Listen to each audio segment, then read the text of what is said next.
दुल्हा जी ये दुल्हा जी का टुकुर टुकुर ताकत तानी जी।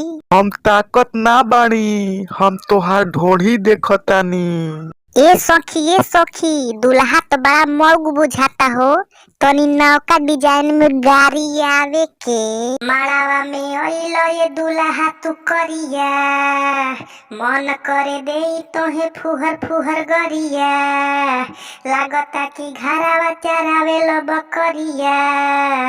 खइब त खाला पूरी दही भर थरिया। आँख जनी से क ढोढ़ी जनी देख, साली जी के दुल्हा ना ऐसे निरेख। आँख जनी से क ढोढ़ी जनी देख, साली जी के दुल्हा ना ऐसे निरेख। देखला में लागेला तू बड़ी भर कुल्हा, टुकु टुकु ढोढ़ी खाली देख तारा दुल्हा। मन करे मार दी चला के लोटा फुलहा। हमारा बुझात बड़ जतिया तू जुलहा। आँख जनी से क ढोढ़ी जनी देख, साली जी के दुल्हा ना ऐसे निरेख। आँख जनी से क ढोढ़ी जनी देख, साली जी के दुल्हा ना ऐसे निरेख।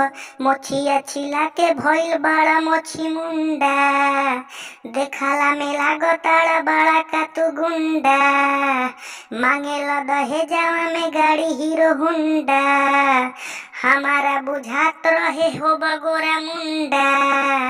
आँख जनी से क ढोढ़ी जनी देख, साली जी के दुल्हा ना ऐसे निरेख। आँख जनी से क ढोढ़ी जनी देख, साली जी के दुल्हा ना ऐसे निरेख।